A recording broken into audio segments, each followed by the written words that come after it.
So boys, question 7 asks you to analyse how the 3 phases of the inflammatory response impact on the tissues surrounding an injury.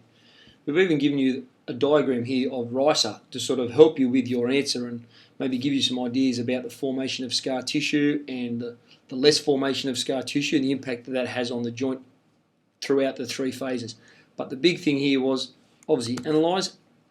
You had to include the 3 phases of the inflammatory response, and you had to talk about the impact that the inflammatory response has on tissues surrounding an injury. So what's going to happen in each of those 3 phases in relation to the injury? You could have used Quade Cooper, you could have used Jeff Robson, but you didn't have to be specific in those. You could have used the pictures up here as an example as well. But overall, you had to include the 3 phases of the inflammatory response. What's the relationship between them? That's what Analyze is looking at. Go up here, we'll just have identify components and the relationship between them. So what's the relationship between phase 1 of the inflammatory response and the impact that that's going to have on the surrounding tissues of around the injury? What's happening during phase 2 and what impact is that going to have? What's the relationship between phase 2 and the formation of scar tissue? And the same with phase 3. That's what this question asked students to do. And overall, it was quite poorly answered. We'll have a look at this little sample answer here. The inflammatory response is basically the body's initial response to the injury that the body has experienced. The response of the body is classified in 3 phases, which are named as the initial inflammatory response, repair and regeneration, and the remodeling. So the names are correct, which was very good. The inflammatory response its main objective is to resolve the injury through these 3 phases. These 3 phases of the inflammatory response impact on the tissues surrounding injury as it is ordered to fix the injury. This is the reason why in the first phase, the initial inflammation, the first response of the body is to send out as much blood as possible, which ironically causes the athlete pain. So he's talking already about the impact that it's going to have during this first phase, accompanied by loss of function, mobility, etc., as it is still the initial phase, which it moves to the next phase, the repair and regeneration.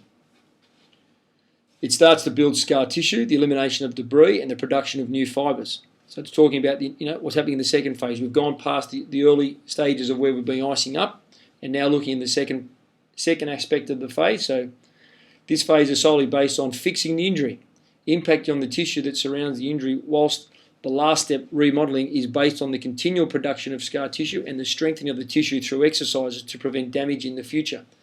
The first phase usually lasts from 3 to 6 days, whilst the next phase generally lasts for 6 days to 4 weeks, and the last stage occurring for 4 weeks to many months, depending on the severity of the injury. The inflammatory response impacts on the tissue surrounding the injury as its main objective is to repair and rebuild the broken tissues within the injured site. And as you could hear throughout that whole answer, is that he's continually gone back to what the question's asking you. What are the 3 phases?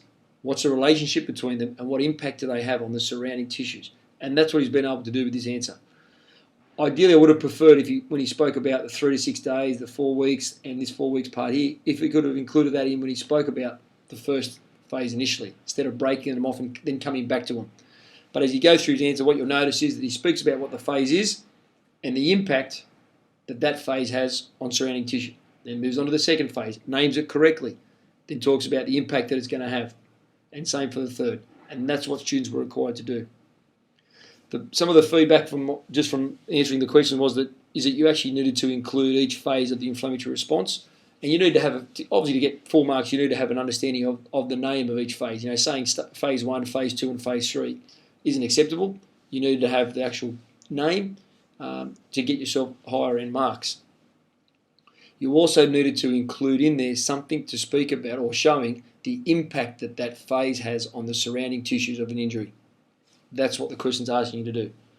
If you just went through and outlined what the 3 phases were, then that's 3 marks. Okay, you haven't really answered the second aspect of the question. What is the inflammatory response? What are the 3 phases? But what impact do they have on the surrounding tissue? And that's where a lot of students fell down. It was just more of an outline of the 3 phases. And again, a lot of people poorly set out. You need to make the 3 phases very, very clear for everyone to see. So there's no possibility of overseeing or not seeing one of your phases, but it need to be set out a lot clearer with underlining. And you need to keep coming back to using words from the question, the impact that it's going to have. This is going to affect scar tissue. This is going to impact the injury around the joint. that's the sort of work that, or wording, that would give you the higher marks because of the marker, seeing that you're continually referring back to the question.